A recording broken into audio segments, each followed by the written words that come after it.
Today's guest on the What Fuels You podcast is John Case. John brings nearly 3 decades of industry leadership in cloud services, software product management, marketing, partner sales, digital promotion, and brand development to his role as CEO of Acumatica. Before joining Acumatica, John served as president and CEO of Unify Square, a leading provider of operations and performance management software and cloud-managed services. He also spent 16 years at Microsoft in a variety of executive-level positions, including corporate vice president of Office and Office 365, where he spurred the digital transformation of Microsoft's most successful cloud business, and vice president of the worldwide OEM division in marketing and sales, where he jointly oversaw the global distribution and reseller channels for Microsoft. Welcome, John. Good to see you. Yes, thank you, Sean. It's my pleasure to be here. Okay, I'm going to hit you with some rapid fire. Sweet or savory foods? Sweet. Me too. What is your favorite genre of movie? Boy, that's a tough one. I think drama movies would probably be, if I had to pick one, Desert Island Disc kind of thing, I think it's dramas. If you could have a superpower, what would it be? Oh, flying. Oh, that would be cool. Where would you go today if you could fly there? Up in the mountains. Okay, that's sometimes my question is mountains or water. So I'm guessing. Presuming it isn't like the speed of light, I would go to the mountains and enjoy the afternoon. It's a nice day. Yeah, it is a beautiful day. If you could have dinner with someone who's either alive or who's passed away, who would you have dinner with? Richard Feynman, the physicist. I think he's one of the most fascinating individuals of the last 100 years. Yeah. Have you been asked that question before? He was involved with the Oppenheimer project, but he was a Nobel Prize winner, famous physicist who did all kinds of amazing discoveries, and just is a really interesting individual and character. Some great books about him and autobiographies. Okay, I'm guessing you've read them. You sound like you've been asked this question before. Oh, I have read. What are 3 words that your team would use to describe you as a leader? Oh, I think they would say open. They would say integrity, and they would say rapid. Nice. You're doing great with your rapid fire. What was the first concert that you ever attended? I remember going to a Neil Sedaka concert with my mom when I was about 5, which is kind of frightening. But as an adult, a teenager taking my own concerts, I went and saw a band called Genesis. Was the first ticket I ever purchased. Like Phil Collins, Genesis? Collins, yep. Phil Collins on the drums and singing. I think I was about 15. Nice. Love it. So where did you grow up? Where are you from? I grew up in Atlanta, Georgia. My family's all still there. I'm now in the Seattle area, but I grew up in Atlanta. Yeah. Interesting. I'm excited to hear what brought you out to Seattle. It's so different. What was your childhood like in Atlanta? It was interestingly, in some ways it's what you expect because you're in the South and it's, an urban environment, but in some ways it's not. My parents were my dad was sort of one generation off of a farm, and my mom was, somewhat similar background, and, living in Atlanta when it was in a boom town in the 80s was fun, but I was at a fairly, I was sort of in the Mercer Island of Atlanta, let's call it that, right? Where it didn't feel like the rest of the city necessarily. And had a great time there, but was ready to get out of the South and get out of the heat. Yeah, I'm sure. So when you look back and you think about some of the early choices that you made or lessons that you learned or people that influenced you, are there things that stood out that you, I guess, reference today as a leader? Sure, all the time. And I think both leadership in work, but also sort of what kind of person you are. And that's the way I like to think about that from a mentoring perspective. I'll actually start with my mom, who was one of the deepest influences and still is on me. She was a social worker who set up childcare and housing projects all around Atlanta. And she got government grants for Native American reservations to set up childcare. That was her specialty. And so she put childcare in low-income areas, for 30, 40 years. And that was a huge influence on me because I got to go on some of those trips with her and think about some of the things she was doing and learned a lot from her about how to treat people and what people, needed and, how to help people. And my dad was interesting. He was a corporate guy, worked at Coca-Cola, which most people in Atlanta at some point worked for Coca-Cola. But then he decided he didn't want to do that anymore and left that job and went and bought a little hotel up in the mountains and ran that for the rest. And my mom and dad lived there for 25 years and ran that until they retired recently. So that was very different than I think some things that you think about growing up. But because of, the friends I had, schools I went to, whatever, I also had access to all kinds of interesting business opportunities. I remember working at Budget Rent-A-Car in Atlanta, which was my first job, for a friend of mine's father. And that's how this stuff works. And he owned Budget Rent-A-Car in Atlanta. And I got to shadow him and hear kind of things he was doing and thought about the kind of business problems he was facing. It was fascinating. It's not what I thought I would enjoy, but when I heard him talk about being an owner and a CEO and a leader, I got a lot out of that summer and the summer after that. And then not long after, I actually got to work at a software company. So someone that I knew was, the head of a software company in Atlanta, and he said, "You want a summer internship?" And I was, a senior in high school, and I was like, "That sounds interesting." And that totally changed my mentality on software. And that was a long time ago. So those are I'm sure experiences that I remember that shaped kind of what I'm doing now. Yeah. So if we took like a little snapshot of you, like the fifth grade you, before you had exposure to budget in the software industry, were you like every other kid, like I want to be a baseball player, or did you have a sense of what you wanted to be? And if so, were there people in your life, I guess, that you looked at and you said, I want that? Well, yes and no. I think, sure, every kid wants to be in my case, was a soccer player, but every kid wants that. But that's you also always know in the back of your heart, like that's a pretty remote situation. And I think that, I looked at, like, I had an uncle that was a kind of a well-known business leader. I remember thinking, is that a life I would want? I remember, again, looking at my dad thinking, gosh, my dad made the exact opposite choice. Decided he was going to go kind of to work for himself. It's a very different choice. And I got to kind of think about those things. I'm not sure I had a clear path in my head. I was very interested in what I now recognize as sort of economics and economic concepts and the way people make decisions. I was very interested in psychology. And it turns out, again, I think about that now, but I remember thinking about why people make decisions they make and what influences people have. And those are actually experiences that shaped me more so than I said, I have this path that I want to take. I think I felt that way when I was that young. Yeah. Well, it sounds like you had lots of things that helped prepare you and, exposure to lots of people. Tell me about, what is Westminster Schools? I saw that on your bio, but then I know you went to Williams for undergrad. So is Westminster like a prep school? That's the prep school I went to in Atlanta. Yeah. Oh, it's a prep school. Okay. So like you had to test in kind of thing. Yeah. Got it. Okay. So tell me what that was like. Like, how'd you choose Williams? It sounds like you had probably some options. You're sure you were good in school. Like, how did you make that choice? It's such a big decision, I feel like. Yeah, I was, quite keen to see other parts of the country. That's the first thing I'd say. Second thing I'd say was, I had lots of options at other bigger schools, but really thought about what I wanted, and I wanted smaller school and smaller class sizes and kind of a more intimate environment. That was important to me. And Williams, is a really good college, still is a really good college. I'm hoping my son goes there one day, maybe. We'll see. And I think that for me was a very logical choice. Now, it's one of these things where, the school steers you one direction and they're always like, oh, go to Princeton or go to Harvard. And those are amazing choices. And I just wanted something slightly different. I wanted to be out in the woods. I wanted to be away from the city. I figured I was going to live in cities the rest of my life. Here's my chance to not be in one. And I like the smaller school environment. I like the people I'd gotten to know there. So yeah, one or two folks from my high school had gone there before, but it wasn't like a constant stream. And so it was a bit of a difference. But it sounds like it was the right choice for you. It was very good for me. And That's I think great. those kinds of choices sometimes can be great for people if you self-select carefully, right? That's always a life lesson I talk to people about, is like, understand your own motivation, what makes you happy, and go with your heart. If that's what your heart's telling you, do it. Yeah, definitely. So in Monitor Group, was that your first job out of college? Like your job? Yeah. And what kind of consulting were you doing?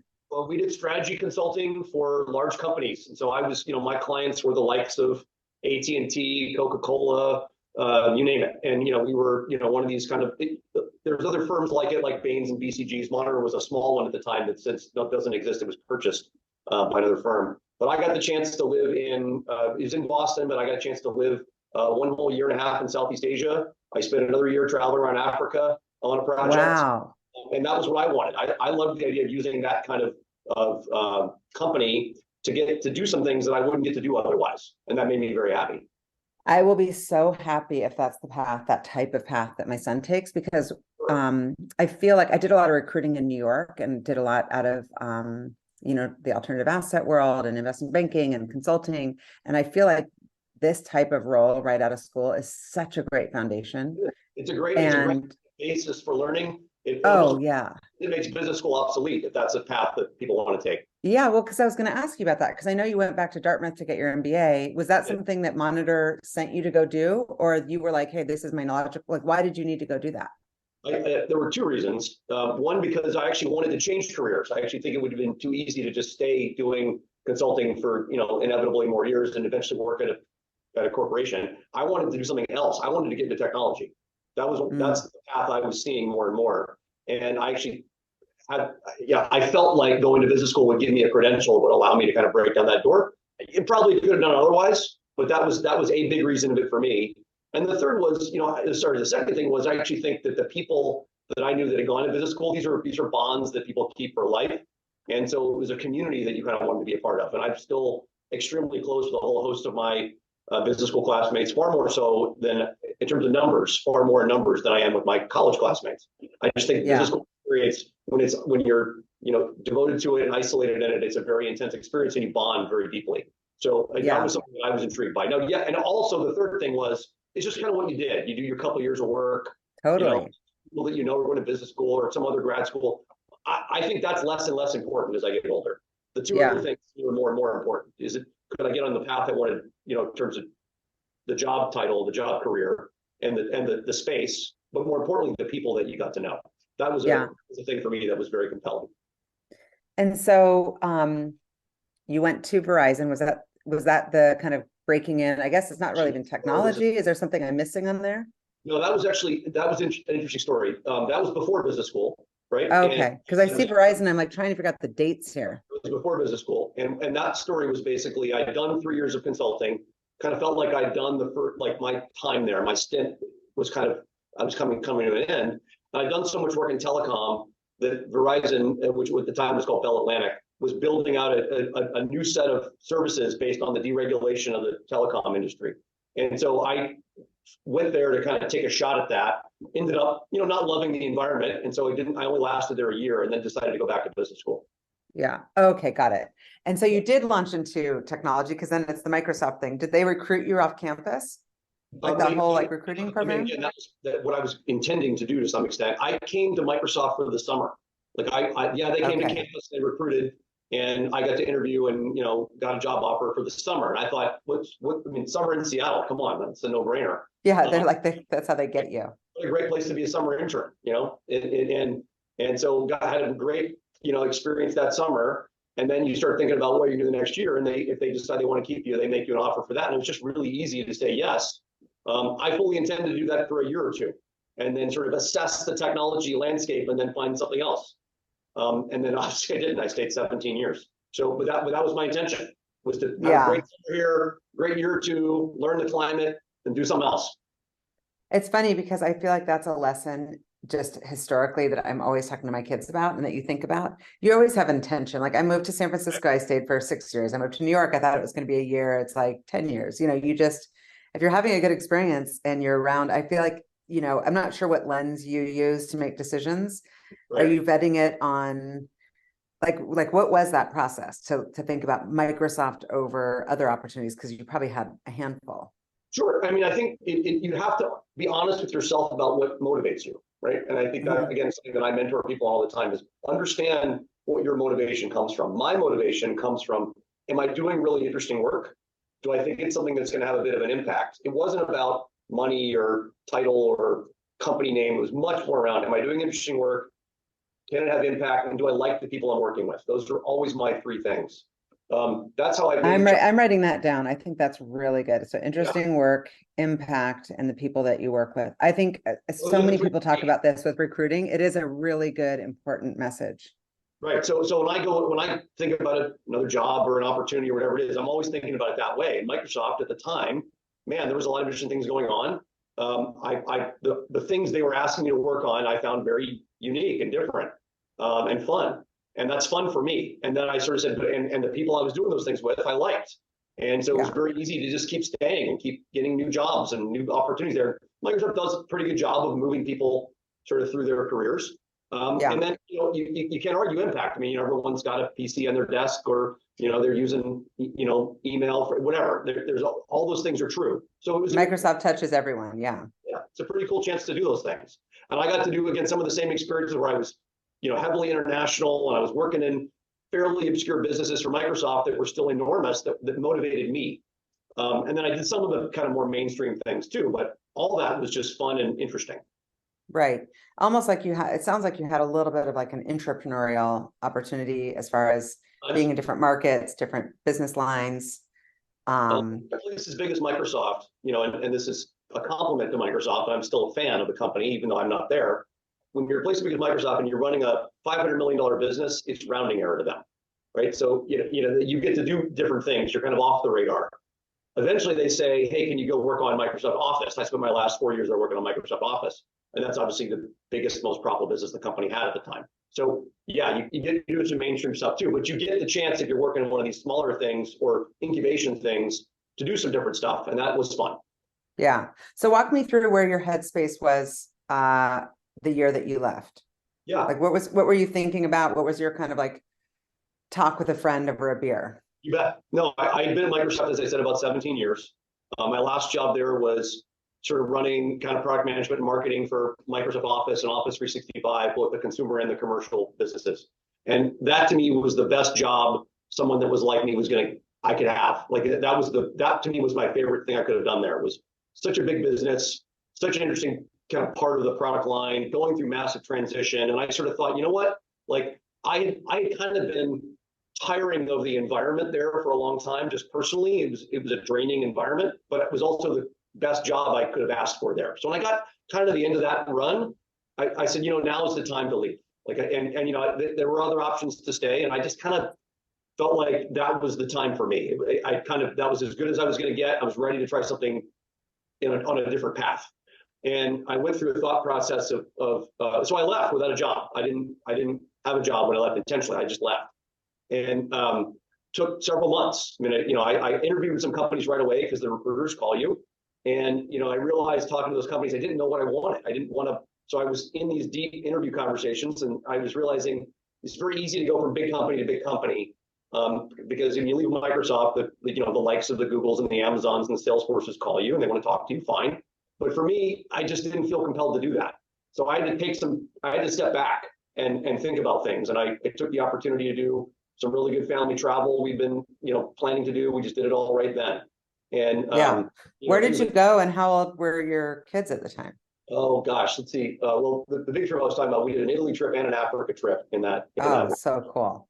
I took about 6 months off intentionally, and my kids at the time would have been, let me think, one would have been 7 and one would have been 10 or 11.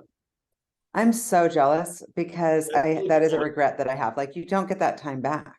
No, and we've been planning these trips like a year or two out, and I was like, no, let's just pull them into this window, because I was off, and so we did.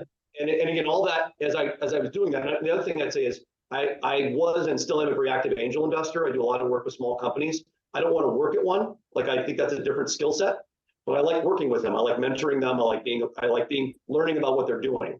So I was already off thinking about small companies, and was starting to get people saying, well, would you come do that here? Or we just raised capital. Would you want to be involved with that? And that started getting more interesting to me. And in the end, I ended up at a company, not a tiny company, but one like that, where I personally invested in it, and was asked to take it on to be the CEO by their board. And so again, I was one of the larger investors, and I was running the company, and that was my job after Microsoft. But it took about 10 months for that to happen. And making the decision to kind of forsake the large company environment was a very different. That's a hard decision, and you don't know that your skills translate. You don't know. Well, I meet with people all the time, and friends and friends of friends and candidates who are making that transition. And there is a little bit of an identity moment of like, wait, who am I? What am I? And especially because you can pick up the phone from a company like Microsoft and be like, oh, hey, it's me. And it's like, John Case, Microsoft is like a whole sentence, versus like, now I'm just me, John Case, like who. Yes. And I found that a lot of my friends have that moment. And then on top of it, Microsoft, you can get that like whole golden handcuff thing where you just can't leave because you can't make the comp, because startups. You have to decide to break the handcuffs. That's what I had to You go through. you gotta decide, and that takes a lot of courage. That's right. And some That's why I people, kind of wanted to press you on it, because I think it's an important thing for people to listen to that might be at a big company or a small company, to really take that time to get to know yourself. I've talked to, mentored, advised dozens of people who thought about that transition. And the thing I say to them is, ask yourself, you're thriving at a place like Google or Microsoft. Are you thriving because that's the environment you want to work in? Or are you thriving just because you've learned how to function in that environment?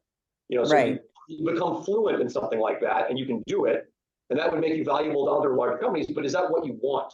Is that what you're trying? Is that what you are trying to be a part of? Or would you try something else? And knowing that that's risky, because you take on, a leadership position or a position at a smaller company, you might not be able to do it. Like, you might fail.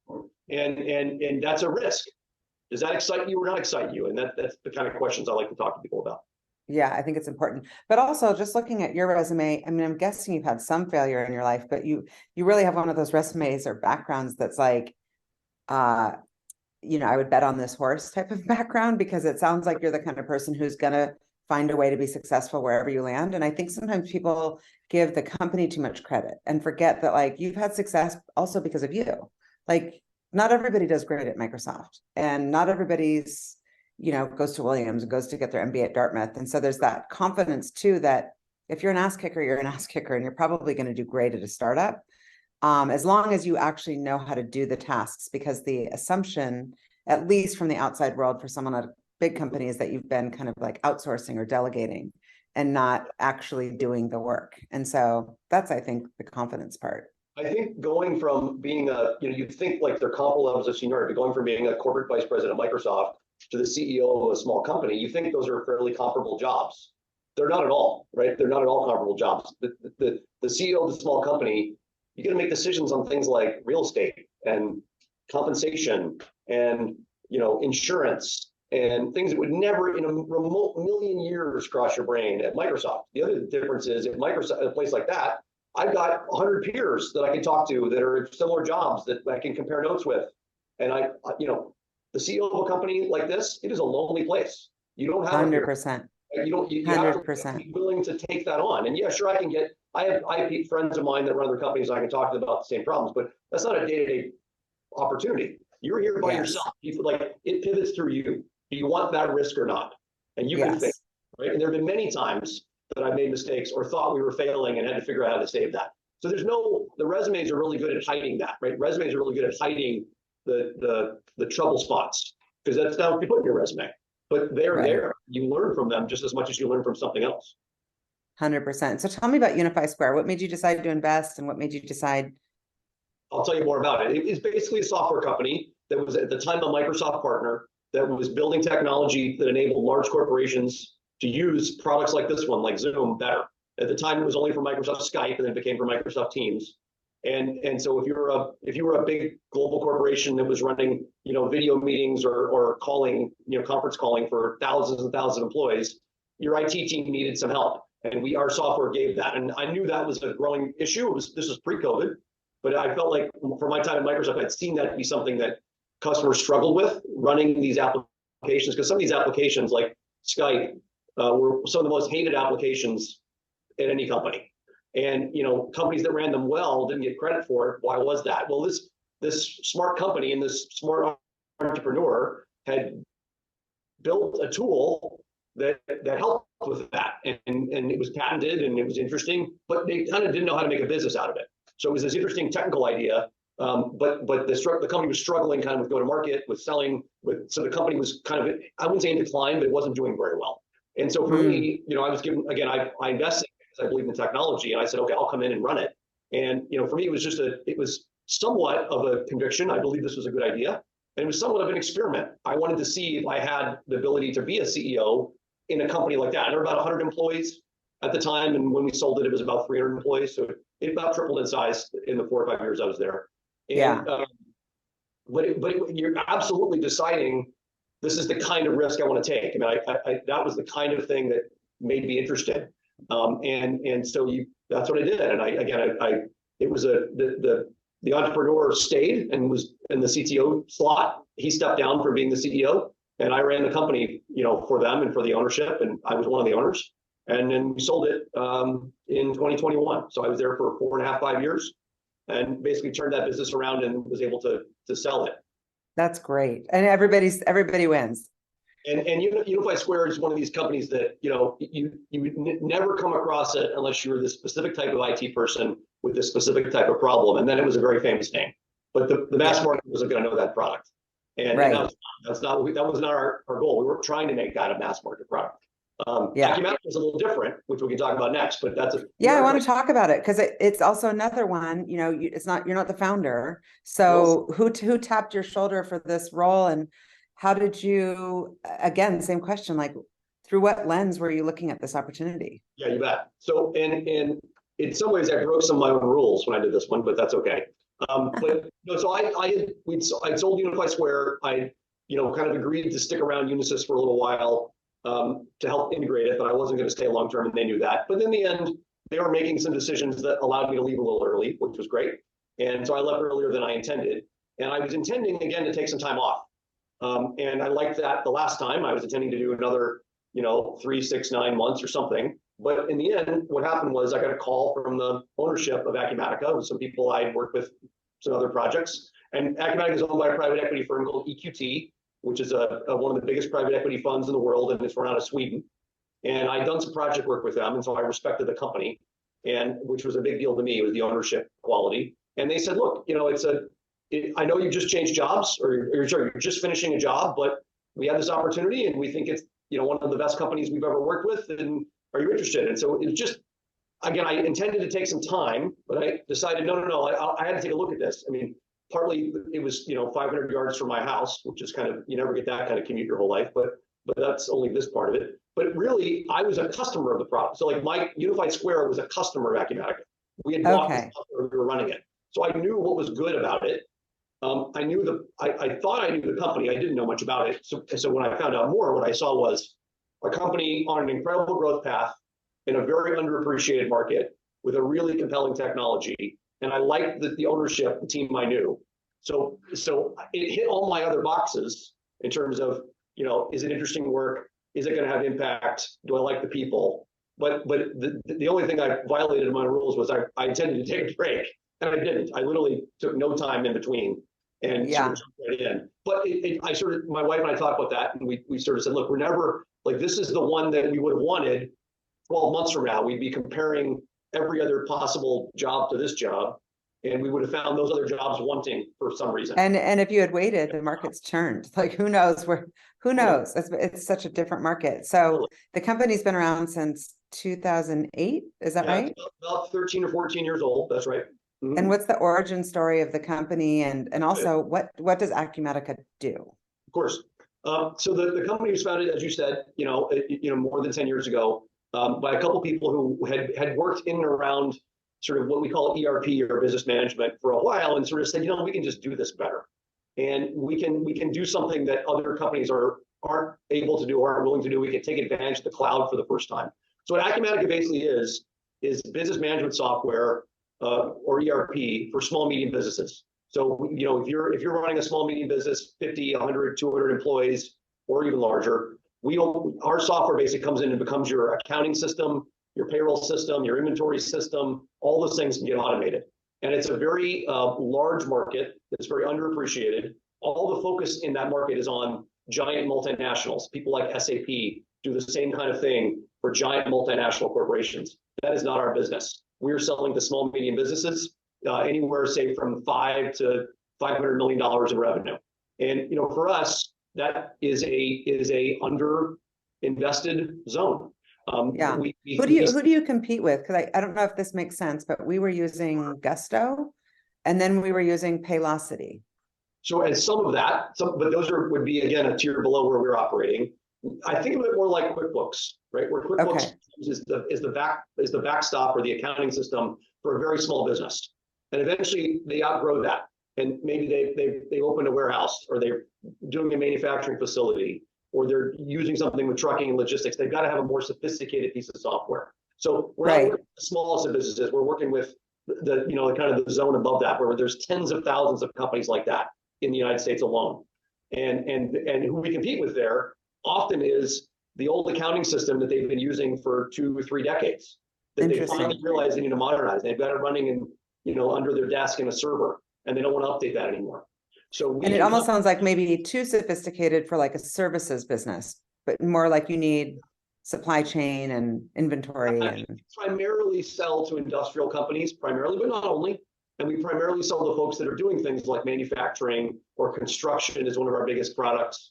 Like construction firms, we'll use Acumatica to effectively run their system, cost estimating, payroll, understanding job costs, billing, operations, inventory, all those things kind of flow through our software. So we become effectively the financial system and the business operations system for these small, medium businesses.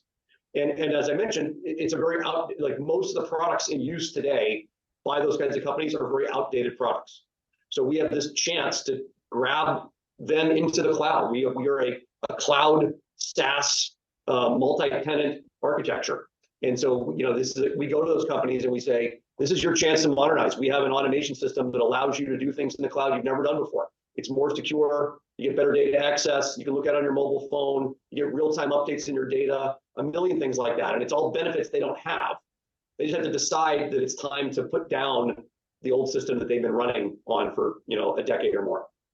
Yeah, it's almost like you got to run the analysis on how much time they lose by not making the change. Yeah, and there are other software companies that are similar, but we think we're unique. We think we think because of the demographics that we target, the industries that we target, and the power of our product line and our community, which is significant. We have thousands and thousands and thousands of users and customers who vouch for us, who help other customers and other users. So the power of that community is very clear. And those things. And so it's a when I looked at what kind of company I wanted to work for next, the reputation of this company and this product was immaculate, and that was very interesting to me.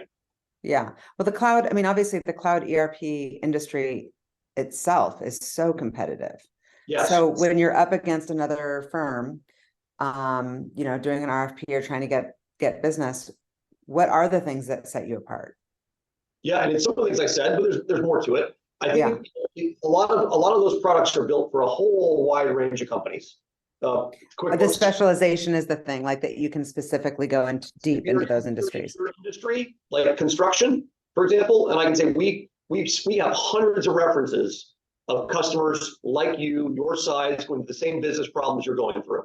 We can relate. We know how to do this. Okay, so that is our number one selling point. Okay, and then we say, and by the way, look at most of these are business owners we're talking to. They're not IT people, but we can talk about the power of the cloud, the power of the technology, the power of the software. Most of those competitors aren't running the product the way we are, and that's okay. But again, what's compelling is the fact that we can relate directly to that customer's size and that customer's experience and the specific industry that they're in. That's the strongest selling feature that we have.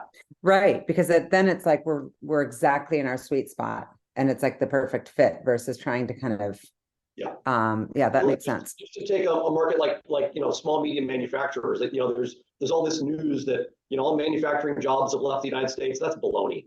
There's tens of thousands of manufacturing companies in the United States. You see them in every industrial park in every city in the country. There are thousands, and most of them are privately held businesses or proprietor-owned businesses or something like that. If we say there's something like 30,000 small medium manufacturers who are making all kinds of things, cups, whatever. They're all over the country. What are they using? Well, chances are they're using some old, outdated technology. We think maybe 20% of them have gone to some version of the cloud. So over the next 5 to 10 years, we think the other 80% are going to move. And for us, that's our big opportunity. Is how do we be there when they're ready to take the next step on information technology, on automation, on sort of their digital transformation. That's what we sell. Yeah. And so you guys, you've raised a lot of money. Are you in their C round? Is that right? Past that, we now are fully owned by this private equity firm. So what happened was in 2019, this is part of the story of the company. The company had done a very similar ramp up to other venture-backed companies and had taken on some other investors as well. And then in 2019, that's when this EQT firm came in and basically owns the company. Employees obviously own a big share as well, but there's effectively one owner. So we're not in fundraising anymore. It's just simply an operation business that's run by this private equity firm. And so basically what happens when they buy it, they buy out all the previous equity holders. At some point, they'll decide to sell the company on, maybe to a larger corporation, maybe to another fund, or they'll maybe even put us on the stock market one day. That's all possible. Interesting. And that's our path. We won't do fundraising anymore. We're backed by this, again, enormous global private equity firm who wants us to grow. They want us to be, they want us to double and double again. And they want to help us do that. And that's again, as a CEO, that's what you want. You don't want someone coming in, managing your costs, telling you to be more profitable, cutting you back. You want someone saying, how can we help you get bigger and bigger again? And what will it take? And that's we want to invest in our ecosystem. We want to invest in our product. We want to invest in our facilities. And that's what we're doing. And that's an exciting thing to be doing. Even at this economic time, we're still doing that. Yeah. Tell me what you think about this economic time. Like, how is it impacting your business, and what's your personal opinion about kind of the state of the economy? I'm very opinionated on this topic, so I'm glad you asked. No, I think that, if you look back, can you come run fuel for a little bit, and I can take a break, and I'll go to Africa? Yeah, absolutely. Yeah, no, I can talk, but I don't think you're going to want that. But I think that if certainly there have been changes in the macroeconomic environment in the last 18 months. Obviously, right? I mean, forget about all the things that happen. Just look at interest rates. Just look at inflation, et cetera, et cetera. But what's interesting is our customers have not felt a decrease in demand. They were warned they were going to feel one. So there's all this pressure being put on the market by economists, whatever you want to call it, press, whatever, saying, oh, the recession's coming, look at the labor market, it's hard. But that actually hasn't happened. So we did see some economic activity slow down because of the fear of a recession. But we certainly aren't seeing one anywhere in our indicators yet. Could still change. Our construction firms that are our customers said they went from 18 months of backlog at the end of COVID. Maybe now they have 6 to 12 months of backlog. Well, that's still a crazy amount of backlog for the average construction firm. So it's not like they're going to zero and they don't have projects to do, just the opposite. So for us, we sort of navigated kind of in the middle of last year, a bit of uncertainty around what was going to happen. People were worried about spending their dollars. I don't feel that way now. Now I feel like people are saying, I've got good labor. I'm paying them healthy wages. We're making good margins. Demand is there. I do think the economy has hit other companies. But look at the other software companies, larger than us that are doing layoffs and things like that. We haven't experienced any of that. Some of that was overhiring during COVID. That was obvious, but some of it was just a slowdown at the enterprise level. And our demographic, again, these sort of, 10, 20, 30, 50, $100 million businesses, that's not what we're feeling. So right now, I actually feel pretty bullish on the next 6 months. Oh, that's great. And tell me, it sounds like you're investing. I was like, why wasn't I invited? I wanted to go to the Vegas Acumatica Summit. It's a fun event. Tell me about that. Is that something that's annual, or what do you do there? Is that for customers, employees? What happens at the summit? So that is our biggest event of the year, and it's a fantastic, award-winning, lots of directions, award-winning show. It started as an event for our kind of partner channel, but now it's basically mostly about customers and users and people evaluating us. And there are thousands of people there. Well, almost 3,000 people were there this year, sort of experiencing Acumatica. It's people who are from all over the world, but primarily from North America, and we do it every year in January. We had some scheduling changes during COVID, but we did it every year. And it's every year in January at the Wynn in Las Vegas. And I love the Wynn. Yeah, we do too. They put on a good show. They do a good job for us. Yeah, that's awesome. So since you're making this product and you're trying to make it very usable and accessible and targeted, how do you balance like making it too technical and also user friendly, especially if the demographic might be in construction and not like highly technical? Absolutely. Is that a weird question? Like, I was just curious because when I'm using technology, I'm like, I want it to work, but I don't want to overcomplicate it. Absolutely. You think of software and you assume it's a highly technical, engineering driven system. That's always an assumption, because a lot of folks, that is who you sell to in many software businesses. You're selling to an IT organization or a software developer or an engineer. That's actually not who we sell to. We sell to finance people, CFOs, and business owners. So, the typical firm we sell to is, again, it's a privately held business, often run by a single proprietor or a partnership of a couple people. And these are not folks who are software people. They want to know how to look at an income statement. They want to know how to do their invoices correctly. These are processes that they're familiar with. We're just giving them an automated way of doing it. So we're making very careful understanding that user. That user is not a technologist. They might be savvy in how to use the system, but it doesn't mean they're going to go write code. It doesn't mean they're going to go, change the security settings in their deployment or whatever that is. So our engineering system is geared towards that user, the one that's going to actually decide to buy the software, implement it, and then use it to run his or her team. And every day we have to make sure that's the customer feedback we're getting. It's from that kind of user. Are these features that they want? The person on the factory floor, are we giving them features that they want? The construction foreman that's off talking with subcontractors and general contractors, are we giving them the function that they want? So you have to be really careful to make sure that when you're looking for that idea, are we thinking about how to design that system? Are you designing it for that correct user? Or are you just doing the logical thing, which is just making it harder and harder to use because you're overloading it with technology? That is not what we want to do. Yeah, that makes sense. So you talked about the growth, and the private equity firm is like, let's do this, let's grow. What's the growth strategy? I know you're global. What are your plans for growth? It's interesting. We have a lot of choices, which are good, healthy choices. We are somewhat global, but we are mostly selling in North America. More than 90% of our sales are in the U.S. and Canada, and that'll be the same for a while. We don't. I think that software companies of our size, if we started to get really aggressive in international markets, it would stretch us too far. And so we'll do that one day. That's not on the short term. And we have some business already in places like Latin America and the UK, but that isn't our predominant growth strategy. Our growth strategy is very much through our product system. I mentioned we have certain industries we're very good at. We're going to add to those industries over time, and we're going to deepen in those industries. So even we talk about manufacturing, but even within manufacturing, there's dozens of individual specialties of types of things you could make. You can imagine that making cabinetry, which we have a whole business in cabinetry and cabinet makers, is very different than metals, or is very different than grocery or whatever, food products. Those are all very different businesses. So we will enrich our product system to get better at those kinds of things, and we'll add to our industry list over time. And what that does is just opens up more of the available market to us.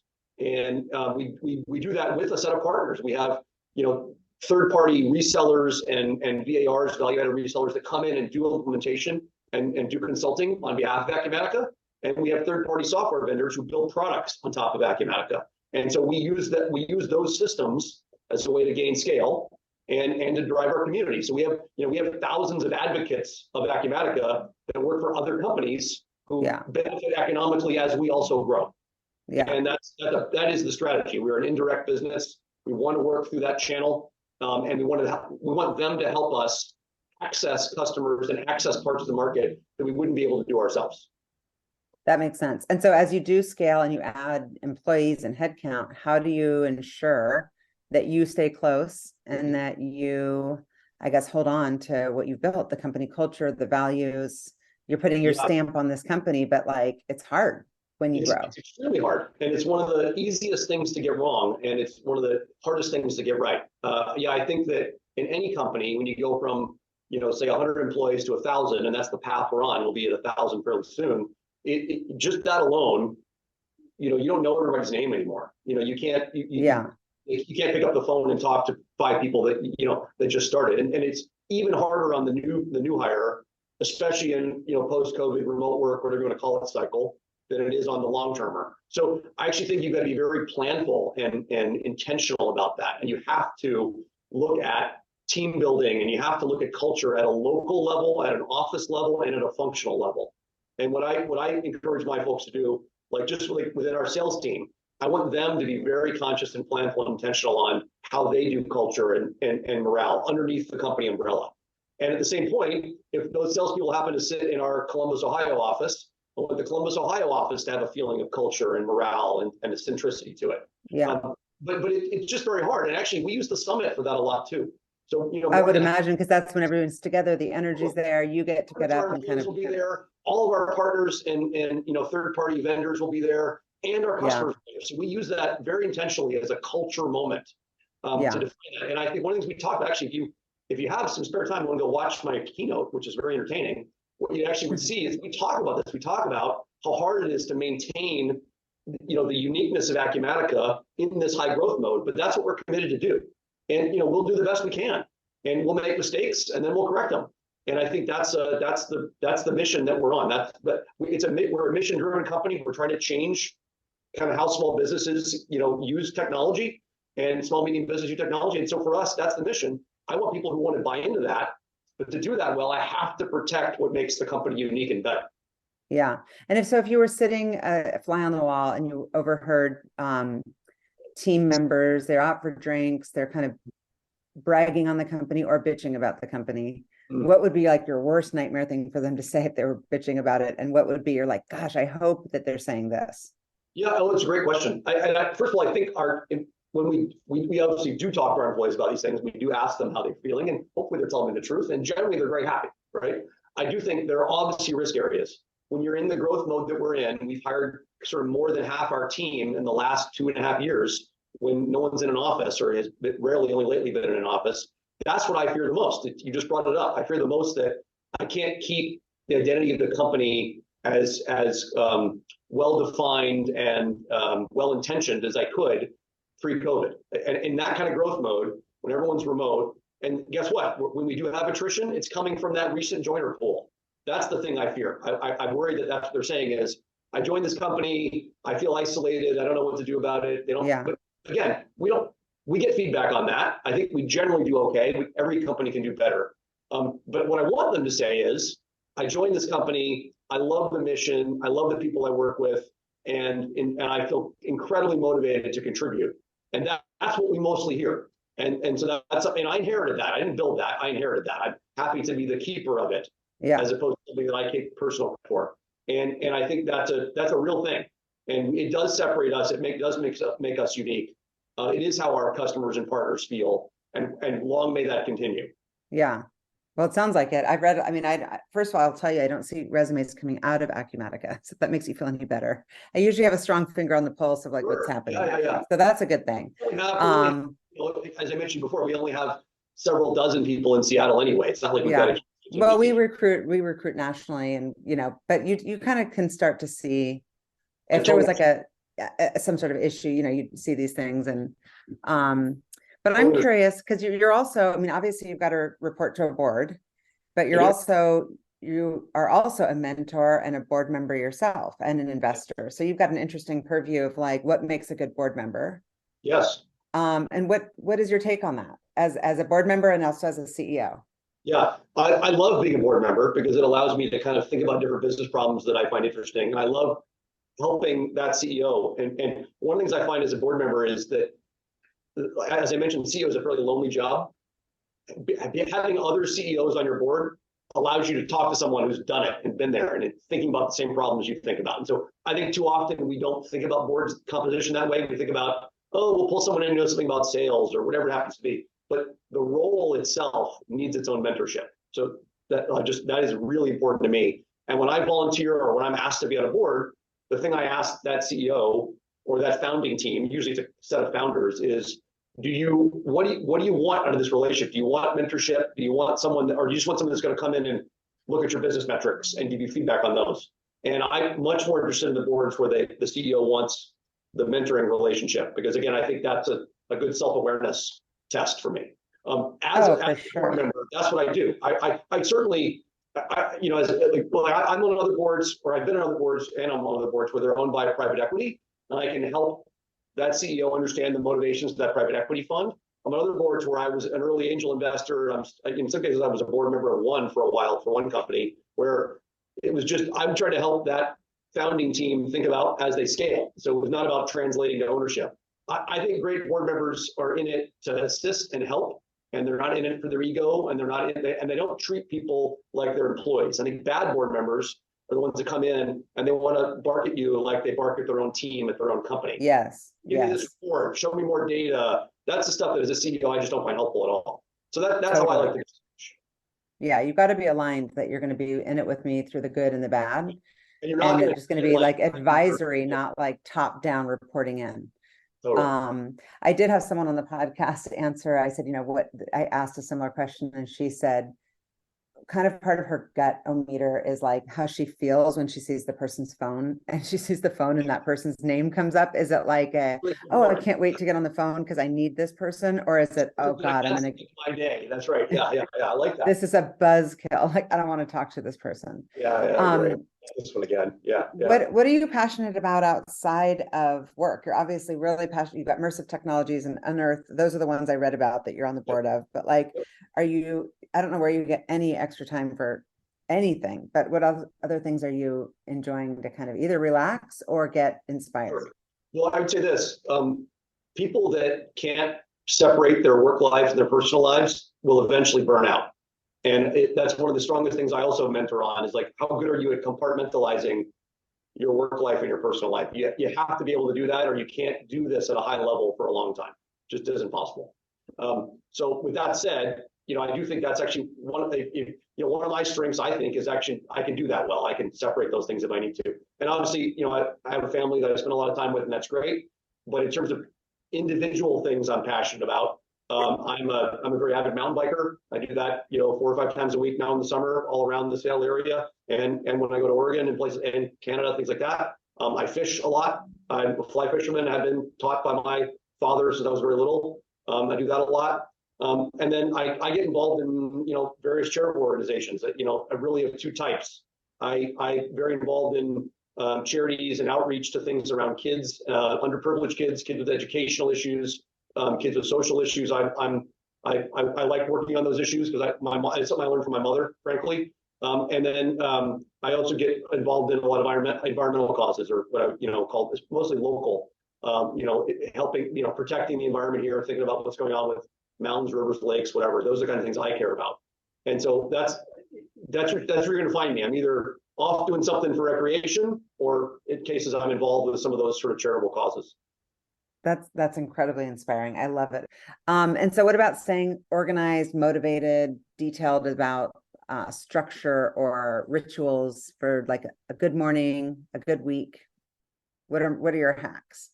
I think I'm a moderately organized person. I think there are days I wish I were more organized. I think that you have to be true to your own truth there. There are days I could be more organized. So put that there. Sort of rituals. I'm an early riser. I like getting up and having an hour or 2 to myself in the mornings. I can get work done if I need to, but it just allows me to clear my head. And that's important to me. But beyond that, and I actually like coming to the office. I like getting here. And again, I talk about compartmentalization. I like doing my work here. I like being here for meetings. I like being here to see people. I don't like thinking about that when I drive around the corner to my house. I like to separate those things. Can't always do that, but that's important to me. It helps my mental health and my stability. But beyond that, I'm not a big ritual person. It's not like I must have this coffee or this time or this thing or this call. No, if my headspace is pretty clear, if I'm taking care of myself, if my batteries are charged, I'll be fine. Yeah. Well, you're clearly crushing it. I'm super impressed. And this was a blast. I have a final question for you. Yeah. And that is, what fuels you? It's some of the things we talked about. I mean, I think what fuels me is, am I doing things I find interesting?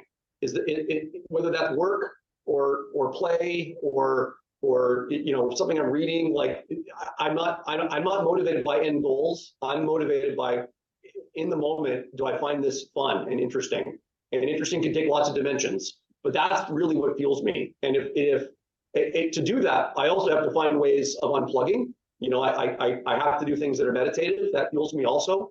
But if I'm in the work, or if I'm in the project, or if I'm in the meeting, or I'm in the talk, or whatever that is, if I find that interesting, if I'm getting something out of it, I'll keep doing it.